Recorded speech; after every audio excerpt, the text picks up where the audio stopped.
ओम नमः शिवाय। श्री सद्गुरुनाथ महाराज की जय। परमपूज्य गुरुदेवता श्री कलावती माता की जय। जय राधे कृष्ण, जय गोपाल कृष्ण, श्री गुरुदेव दत्त। ओम नमः शिवाय। तर आजचा अनुभव खूप सुंदर रेणुका पाखरे म्हणून आहेत, त्यांनी गावाचं नाव सांगायला नको सांगितलेलं आहे। तर त्या म्हणत होत्या गेली 8 वर्ष झालं मी आईंच्या मार्गामध्ये आहे आणि आईंनी भरभरून दिलं, परीक्षा पण घेतल्या। त्याच्यानंतर बऱ्याच वेळेला असं झालं की सेवा कुठेतरी आपली कमी पडायला लागलं किंवा आपली सेवा चुकायला लागल्या, त्यावेळेला आईंनी फटकेसुद्धा दिले। ह्या 8 वर्षामध्ये खूप सारे अनुभव आले म्हणतात। तर त्या म्हणतात ज्या वेळेला आईंच्या मार्गामध्ये मी आले त्यावेळेला माझ्या म्हणजे आधीपासूनच माझ्या मिस्टरांचं म्हणतात की छोटंसं नाश्ता सेंटर होतं, आता ते खूप चांगलं मोठं झालेलं आहे म्हणतात। तर आता आमच्याकडं म्हणजे जेवण वगैरे पण मिळते, फक्त नाश्ता सेंटर होतं, सकाळी नाश्ता आणि संध्याकाळी असं स्नॅक्सचं वगैरे असं आपण म्हणतो ना, पाणीपुरी हे संध्याकाळी असायचं म्हटलं। पाणीपुरी, भेळपुरी आणि मेन चौकामध्ये आमचं होतं म्हटलं, त्यामुळं ते चालायचं म्हटलं। संध्याकाळी पाणीपुरी, भेळपुरी, त्याच्यानंतर भेळ हे असायचं आणि सकाळी नाश्त्याला पोहे वगैरे ठेवलेले असायचे। तर हे सगळं वेगवेगळं असल्यामुळं खूप ताण होता म्हणतात।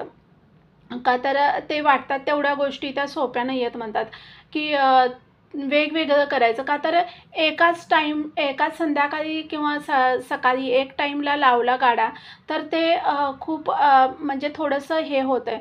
पण दोन्ही टाईम माझे मिस्टर 5 वाजता जायचे म्हणतात, तर मला मग 3:30ला उठायला लागायचं म्हणतात पहाटे आणि त्या वेळेपासून आमचं सुरू असायचं म्हणतात। मग सगळं पोहेची वगैरे सगळी तयारी करून देणं, त्यांनी फक्त तिथं फोडणी घालायची, पण कांदा आहे ते सगळं चिराचिरी वगैरे सगळं करून देणं, ते घरातनं सगळं करून द्यावं लागायचं म्हणतात।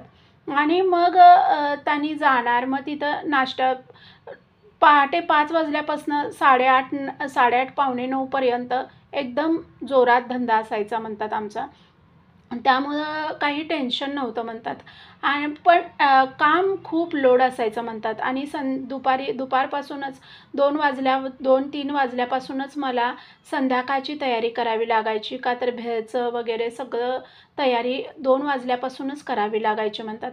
त्यामुळं खूप वेळ कमी असायचा, घरची कामं असायची, घरी सासू-सासरे आणि माझी 2 मुलं, मग एवढ्या सगळ्या माणसांचा स्वयंपाक असायचा, घरातली कामं आणि मग म्हणतात अशामध्ये मी आईंच्या मार्गामध्ये ज्यावेळेला आले, आईंच्या मार्गात यायला असं काही म्हणजे वाईट काहीतरी प्रसंग आला किंवा काही प्रॉब्लेम आला म्हणून मी आईंच्या मार्गात आले असं नाही म्हणतात। पण एकदा आमचे कस्टमर होते, म्हटले कायमचे कस्टमर होते ते। काही कार्यक्रम असला ना तर ते आमच्याकडून भेळ करून न्यायचे, त्याच्यानंतर ऑर्डर देऊन मला भजी करायला लावायची म्हटले। म्हणजे असं काही कार्यक्रम असला आईंचा वगैरे ते, तर त्या ऑर्डर देऊन मला भजी करायला लावायच्या किंवा वडे करायला लावायच्या। म्हणजे आम्ही करत नव्हतो, पण त्या ऑर्डर देऊन मला करायला लावायच्या म्हटल्या की करत जावा म्हणून। आणि कधी-कधी मग म्हटले भडंग घेऊन जायच्या त्या। पण त्या ज्यावेळेला पण ऑर्डर द्यायला येतील मला, त्यावेळेला कायम म्हणायच्या, "आई बघा तुमच्याकडून तुमच्याकडून ही सेवा करवून घ्यायला लागल्यात, तुम्ही येत जावा मंदिरमध्ये किंवा आईंचं करत जावा आणि तुमच्या जे धंदा आहे त्याच्यात चांगली प्रगती होईल." तर मी म्हणायची, "होय हो, पण नाही वेळ मिळत नाही, तुम्ही बघताय किती व्याप असतंय." आणि त्या पण म्हणायच्या, "व्याप आहे हो तुम्हाला, आम्ही नाही म्हणत नाही, व्याप भरपूर आहे तुम्हाला, पण सगळ्यांनी व्यापातूनच सेवा केली पाहिजे, त्याचा खूप मोठा मेवा असतो आहे आणि ती गोष्ट घडणं खूप महत्त्वाची आहे. आपण संसार तर आयुष्यभर करतच राहणार आहे." असं सारखं त्या ताई मला म्हणायच्या म्हणतात। माझ्याकडं माझ्याकडून जवळ-जवळ 3-4 वर्ष म्हणतात त्या घेऊन जात होत्या। कधी वडे न्यायच्या, कधी मला भजी करायला लावायच्या।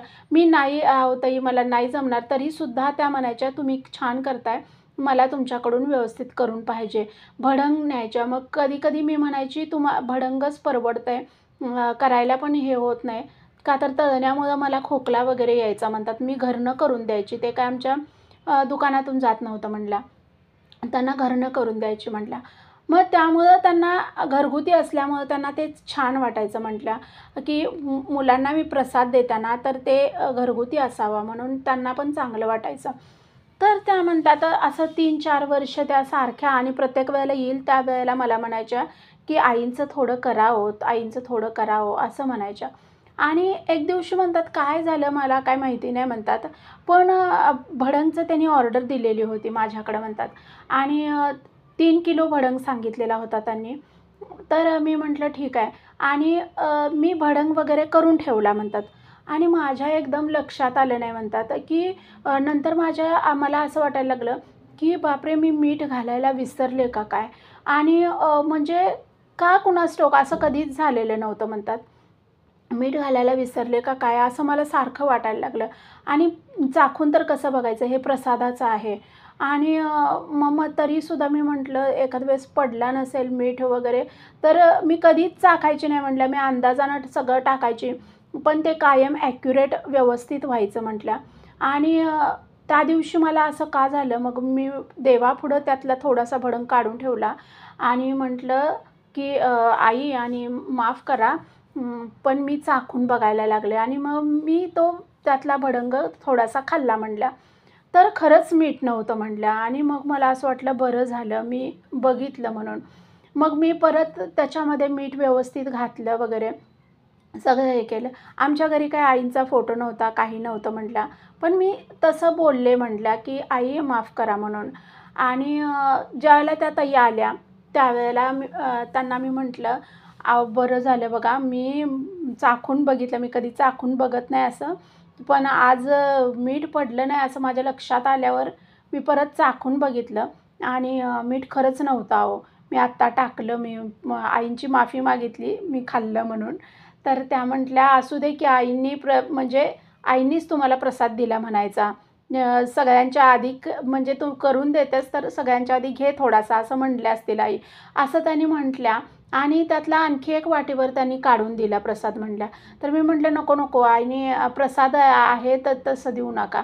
तर त्या म्हटल्या, "बरं ठीक आहे." पण त्यांनी आवर्जून येताना म्हटल्या, त्या दिवशी त्यांच्या मनात काय आलं कुणास ठाऊक म्हटल्या आणि आवर्जून येता-येता माझ्या इकडून आल्या म्हटल्या आणि त्यांनी मला प्रसाद देऊन गेल्या म्हटल्या.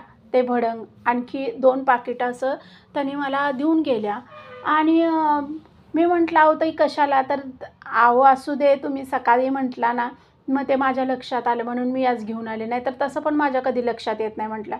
आणि तो प्रसाद मग आमच्या घरी हे झाला आणि त्या दिवशी म्हणतात मी काही खाल्लाच नाही तो प्रसाद तसाच होता म्हणतात घरामध्ये.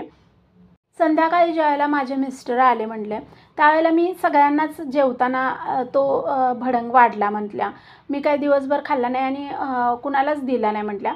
पण संध्याकाळी सगळ्यांना जेवताना सगळ्यांनाच सासू-सासरे, मुलांना सगळेजणच आम्ही थोडा-थोडा तो भडंग घेतला म्हटलं आणि आम्ही तो खाल्ला. तर माझे मिस्टर पण म्हटले, "खरंच छान करतेस तू भडंग वगैरे" आणि भडंग वगैरे खाल्ला आणि दुसऱ्या दिवशी मला का कुणास ठाऊक म्हटल्या, असं वाटायला लागलं, की जाऊन यावं का एखाद्या वेळेस मंदिरात? का मला माहिती नाही म्हटल्या, पण असं उगीचच असं माझ्या मनात यायला लागलं, की जाऊन यावं का काय मंदिरात? आणि मला मंदिर माहिती होतं, सगळं माहिती होतं, पण त्या दिवशी इतकी गडबड होती. म्हणजे मी अक्षरशः त्या दिवशी 3:30ला उठून सगळं आवरून ते सगळं हे झालं. पण तरीसुद्धा मला रोज म्हणतात त्या 9:30 वगैरे व्हायचं सगळं होऊपर्यंत. पण त्या दिवशी माझं सगळं 8:30लाच आवरलं म्हटल्या आणि मलाच कळलं नाही, की एवढ्या लवकर माझं कसं काय हे सगळं झालंय. आणि मग मी म्हटलं, "काही नाही आईंनीच असं जुळवून आणलं का काय? आणि काल प्रसाद खाल्लाय मला आज जावं असं वाटतंय का काय?" असं वाटलं म्हणल्या आणि मी मंदिरात गेले म्हणल्या आणि मंदिरात गेले तर भजन संपलेलं होतं म्हणतात. मंदिरात गेले त्यावेळेला. पण मंदिर उघडं होतं आणि ताईंनी मला बघितलं आणि म्हटल्या, "अरे वाह! आईंना आनंद झाला आणि प्रसाद खाल्ला म्हणून आईंनी बुद्धी दिली वाटतं यायची." असं त्यांच्या तोंडातून आपसूक गेलं आणि मलासुद्धा तेच वाटलेलं म्हणतात, की कालच्या प्रसादाचं हे काय मला जाऊ वाटायला लागलंय आणि तर मी म्हटलं, "अहो ताई मला पण असंच वाटलं बघा." तर म्हटल्या, "आई दर्शन घेऊन या, मी बाहेर थांबते." आणि मी दर्शन घ्यायला गेले म्हटल्या. दर्शन घेऊन आले. त्या बाहेर आलेल्या, त्यांच्या हातात प्रसाद होता म्हटल्या तसाच, आणि त्यांनी मला त्यातला आणि परत प्रसाद दिला आणि म्हटल्या की येत जावा तुम्ही, म्हणजे भले अर्धं भजनाला जरी जमलं, संध्याकाळच्या वगैरे भजनाला जमलं तरी पण चालेल म्हटल्या, पण येत जावा.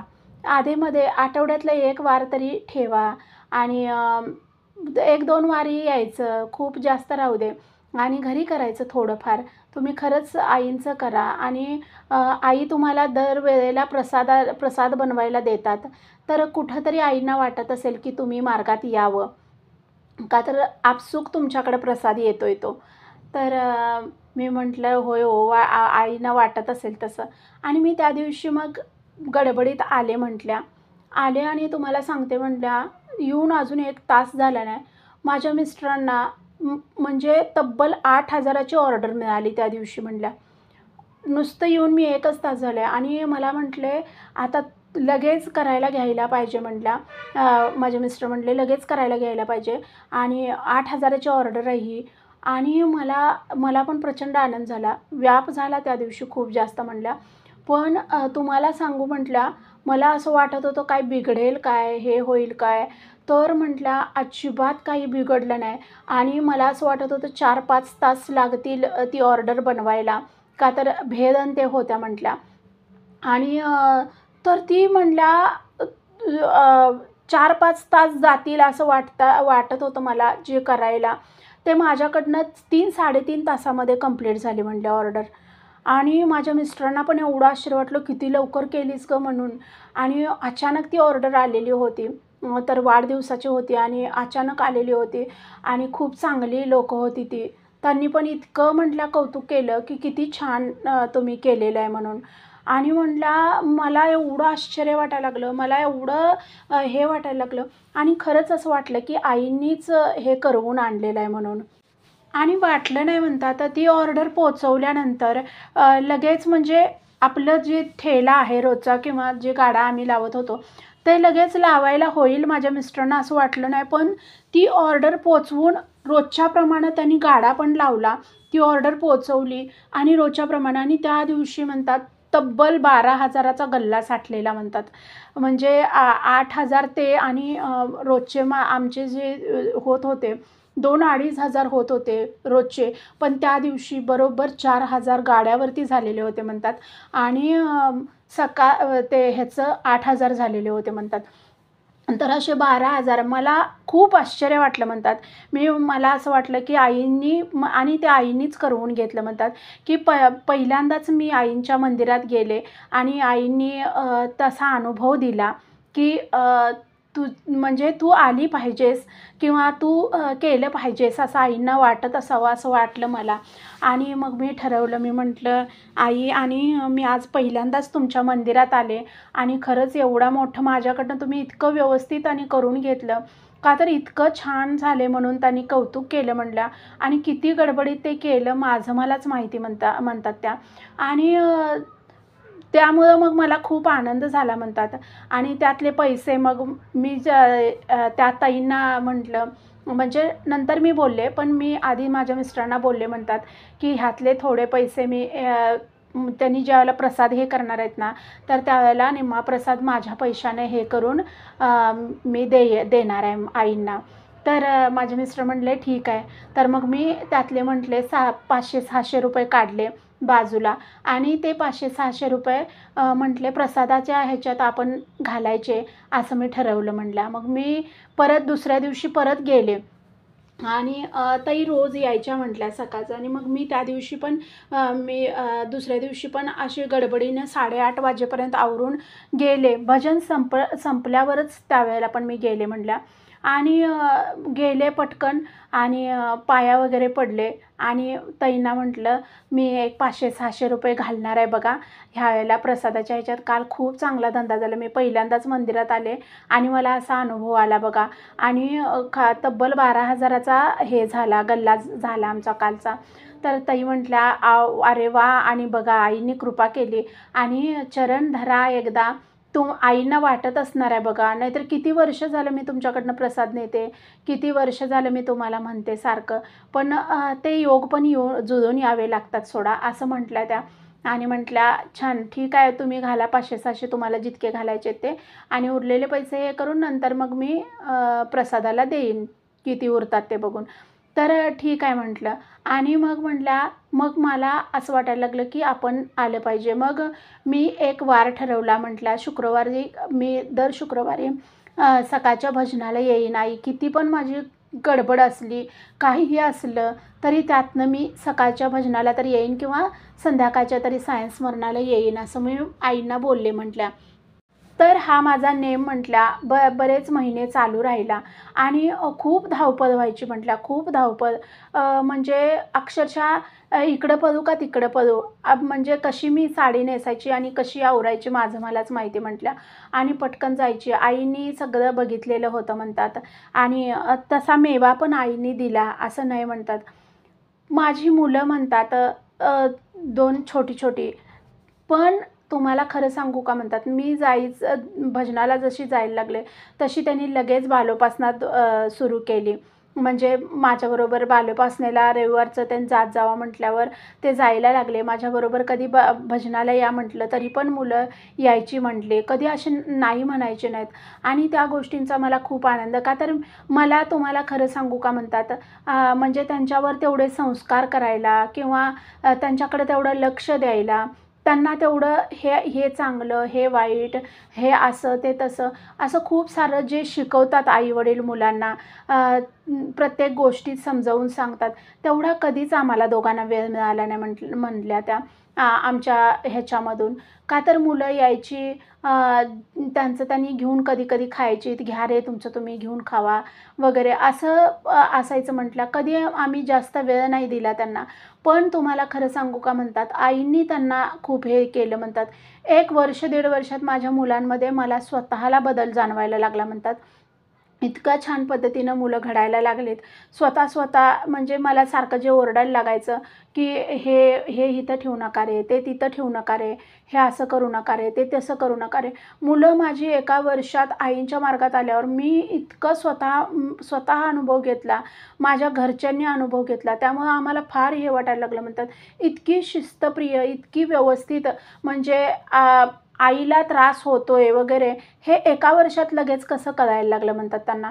1 वर्षभरात त्यांच्यात इतका बदल जाणवायला लागला म्हटला, की प्रत्येक आई-वडिलांना वाटेल, की आपल्या मुलांमध्ये असा बदल व्हायला पाहिजे. असा बदल आईंनी, का तर आईंना माहिती होतं, की मी त्यांच्याकडे जास्त लक्ष देऊ शकत नाही किंवा मी त्यांना जास्त कुठल्या गोष्टी, संस्कार म्हणा, हे म्हणा, ते चांगले संस्कार आपण आचरणातनं आपल्या मिळतच असतात सोडा म्हणतात.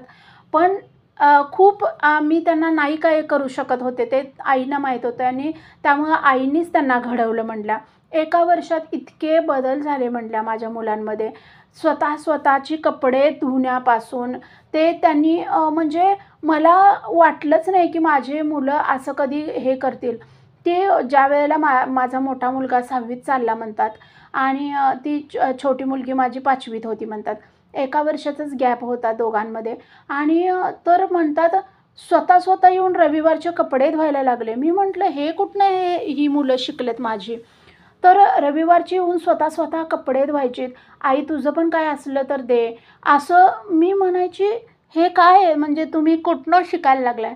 "अगं नाही, तुला पण वेळ नसतोय ना." आणि अभ्यासाच्या बाबतीत जी मुलं सारखं ओरडायला लावायची, 1 वर्षाच्या आत माझी मुलं खूप म्हणजे खूप चांगलं म्हणतात बदल झाला. अभ्यासाच्या बाबतीत ओरडायला नाही लागलं किंवा त्यांची कपडे म्हणा, त्यांची पुस्तकं, घरातल्या वस्तू जिथल्या तिथं ठेवणं, ह्या खूप साऱ्या गोष्टी माझी मुलगी तर म्हणतात लोटझाड करून, भाजी निवडू का तुला? हे देऊ का तुला निवडून? असं सगळं मला इतकं कौतुक वाटायला लागलं आणि रोजच्या रोज त्यांची बालोपासना चालू होती म्हणतात आणि ही गोष्ट माझ्यासाठी खूप महत्त्वाची होती म्हणतात आणि रोजच्या रोज नेमानं दोघंजण बसायचीत, नेमानं दोघंजण बालोपासना करायचीत आणि ह्या सगळ्या गोष्टींमुळं माझ्या घरात मला खूप चांगलं वाटायला लागलं म्हणतात. एक पॉझिटिव्हिटी वाटायला लागली आणि मी अजिबात हे करत नव्हते म्हटल्या. रोज दर शुक्रवारी जात होते आणि शुक्रवारी तर जात होते आणि घरी पण मग मी मुलं बालोपासना करतात, तर मी पण जे पण जे ह्याचं नाश्त्याचं ते बनवायचं ते त्याच्याबरोबर मी नामस्मरण करायची म्हटल्या आणि त्याच्याबरोबर 4-5 भजनं गुणगुणायची आणि म्हणजे अशी वेळ नव्हती की कुठल्याही वेळी मी भजन करायचे म्हटल्या. असं काही मी प्रॉपर वेळ ठरवलेली नव्हती. पण करत होते म्हटल्या. संध्याकाळचं जी तयारी करायची का ना मी म्हणजे जे द्यायचं आहे गाड्यावरती त्याची जी तयारी करायची, त्या वेळेला मी 5 भजनं तरी गुणगुणायची. नामस्मरण करतच पूर्ण सगळा धंदा हे करायचे आणि खरंच म्हणतात 2-3 वर्षामध्ये आमच्या धंद्यामध्ये खूप जास्त प्रगती झाली. नाश्ता सेंटर आमचं मोठं झालं आणि सगळ्यात मेन महत्त्वाची गोष्ट माझ्या मुलांमध्ये एवढा जो बदल झाला ना, तो मला कधीही अपेक्षित नव्हता म्हणतात. आम्ही काहीही न शिकवता आईंनी त्यांना घडवलं म्हणतात आणि 10वी माझ्या मुलाला पण खूप चांगले मार्क्स पडले. इंजिनिअरिंगला ॲडमिशन मिळालं. एक ठेल्यावर काम करणाऱ्या माणसाचा मुलगा की सायन्स घेणं वगैरे मस्करीच्या गोष्टी नव्हत्या.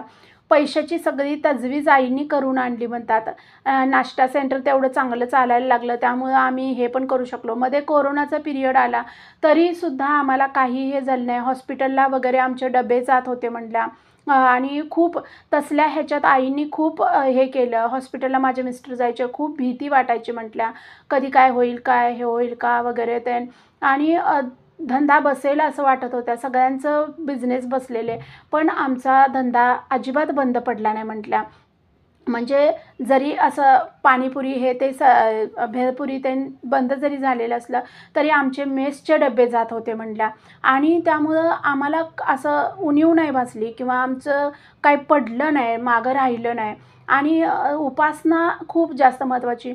मध्ये मी 4-5 वेळा एक उपासना माझ्याकडनं सुटली म्हटल्या आणि त्यावेळेला सुटल्यानंतर असे 1-2-3 फटके एकदम बसले ना, की मी लगेच सावध झाले म्हटल्या, की उपासना नाही हे झाली पाहिजे आणि तुम्हाला खरं सांगू म्हटल्या, माझ्या घरात रोजची बालोपासना आणि एक 5 भजनांचा नेम आणि नामस्मरण खूप जास्त हे एवढंच पुंजी आहे म्हटल्या.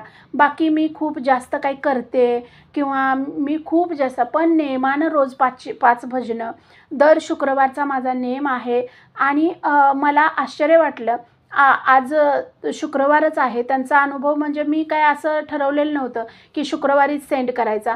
पण तो शुक्रवारीच सेंड होणार असं हे झालेलं आहे. म्हणजे कुठंतरी एक श्रद्धा असताना ती श्रद्धा असं हे होता आणि तर खूप त्यांनी सांगत होते त्यावेळेला खूप भारी वाटत होतं. तर मग म्हटलं खूप चांगलं हे झालं. मुलगीनं पण सायन्सला घेतली ॲडमिशन. त्याच्यानंतर मुलगा आता इंजिनिअरिंगला आहे. आणि खूप चांगलं शिकायला लागलेले आहेत दोघं पण आणि झालं आता मुलाला जरा सर्व्हिस वगैरे लागली तर खूपच जास्त आम्हाला भारी हे होईल म्हणतात आणि धंदा पण आहे तसा व्यवस्थित एकदम आणि त्याच्यापेक्षा चांगला चालायला लागलेला आहे आणि 2-3 अनुभव असे आले म्हणतात की सुटल्यानंतर म्हणजे माझं भजन चुकायला लागलं होतं. मला असं जाणवायला लागलं होतं की हे नाही चुकायला पाहिजे. पण माझं 2-3 आठवडे असं 2-3 वेळा झाल्यावर खूप मला मोठा फटका बसला. मी आजारी पडले म्हटल्या आणि ते आजारी जसे पडले तसे माझे 2 आठवडे त्यातच गेले म्हटल्या आणि मग मी म्हटलं बापरे! आणि धंद्यावर परिणाम झाला त्यावेळेला म्हटल्या. मग मी आईंना म्हटलं, "आई, मी कधीही सेवा चुकवणार नाही, पण तुम्ही माझ्याकडनं करून घ्या." आणि तुम्हाला खरं सांगू म्हटल्या, आई खूप दयाळू आहेत आपल्या. पण कसं आहे माहिती आहे का, आपल्याला वठणीवर आणायला कधी-कधी आईंना कठोर व्हावं लागतंय आणि खूप चांगले-चांगले अनुभव म्हणजे खूप वाईट अनुभवातनं मी हे झाले असं नाही. पण कष्ट मला आधीपासून खूप आहे, हे आईंनी बघितलेलं होतं. त्यामुळं सगळ्यात मेन महत्त्वाचं माझ्या मुलांना त्यांनी घडवलं, आईंनी घडवलं. हा सगळ्यात माझ्यासाठी मोठा अनुभव आणि आम्ही जे ठेला होता ते आमचं नाश्ता सेंटर झाले. आता जेवण आमच्या ह्याच्यामध्ये आहे म्हणतात. दोन्ही टाईमाचं जेवण आहे आमच्या हॉटेलमध्ये आता. सकाळी नाश्ता असतोय. आता भेळपुरी वगैरे आम्ही आता काही करत नाही म्हटल्या. दोन्ही टाईमाचं जेवण असतंय आणि सकाळी नाश्ता असतोय. तर हे म्हणजे आम्ही हॉटेलच घातलेलं आहे छोटंसं आता म्हटल्या. एका स्थिर स्थावर ठिकाणी म्हणजे असं गाडा वगैरे नाही आहे, आता हॉटेल घातलेलं आहे आणि खूप सगळं चांगलं आहे म्हटल्या. आईंच्या कृपेनं सगळ्या गोष्टी व्यवस्थित होत जातात. फक्त नेमानं सेवा करणं ही खूप गोष्ट महत्त्वाची आहे म्हणतात. तर असे छान छान अनुभव सगळ्यांना येऊ देत. व्हिडिओ आवडला तर like, share and subscribe. Shri Sadgurunath Maharaj की जय. परमपूज्य गुरुदेवता श्री कलावती माता की जय.